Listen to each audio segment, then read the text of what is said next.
Blues fans, glad you made it. I'm your host, Jimbo Big Train Matson, for the weekly podcast of This Week in the Blues.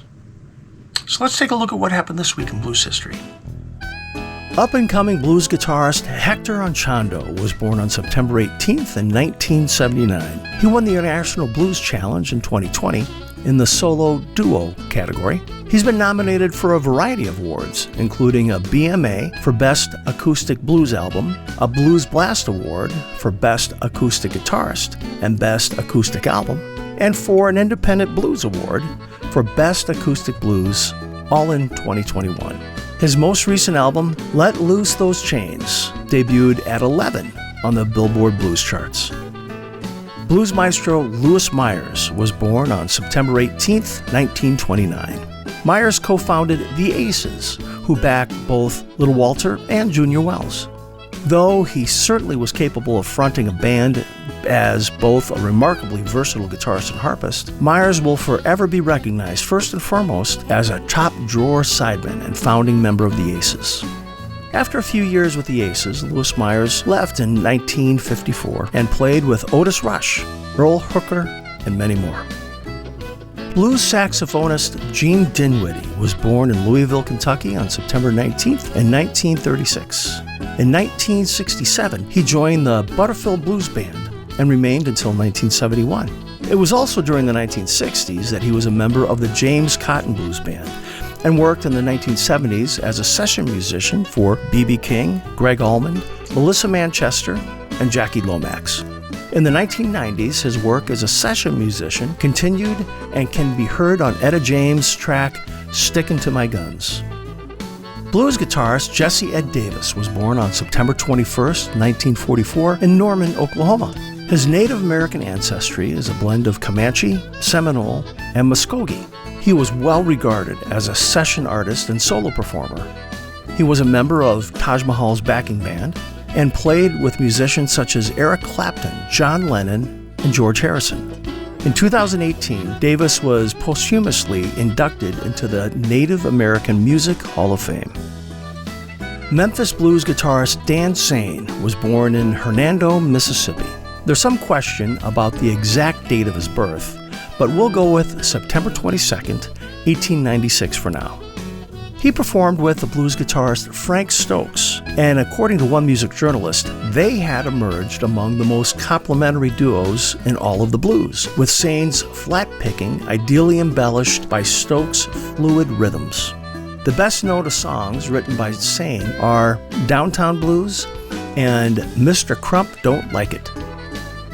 On September 22nd, in 1965, Junior Wells started recording the album Hoodoo Man Blues. It's regarded by many blues enthusiasts as the finest LP ever recorded as an album session, rather than a collection of singles from different sessions. The session marked one of the first times a working Chicago blues band had ever been brought in the studio to do a whole album, and Junior Wells transferred his Southside Blues Club act to the studio with ease, superbly supported by Buddy Guy, bassist Jack Myers, and drummer Bill Warren. Chicago blues guitarist Mighty Joe Young was born on September 23rd in 1927 in Shreveport, Louisiana. He was an amateur boxer in the 1940s, but later recalled that it was nothing to write home about. I decided that music was the best thing to do. There was a time during the late 70s and early 80s when Mighty Joe Young was one of the leading blues guitarists on Chicago's budding North Side blues circuit. Beginning in the late 1950s, he performed and/or recorded with a who's who of Chicago blues artists, including Otis Rush, Magic Sam, Jimmy Rogers, Billy Boy Arnold, Willie Dixon, Tyrone Davis, and Jimmy Dawkins.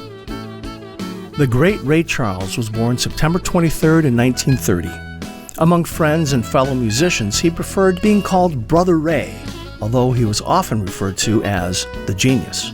Charles was blinded during childhood, possibly due to glaucoma.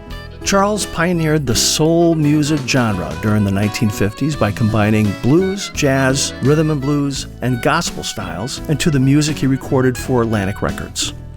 He contributed to the integration of country music, rhythm and blues, and pop music during the 1960s with crossover success. While he was with ABC record label, Charles became one of the first black musicians to be granted artistic control by a mainstream record company.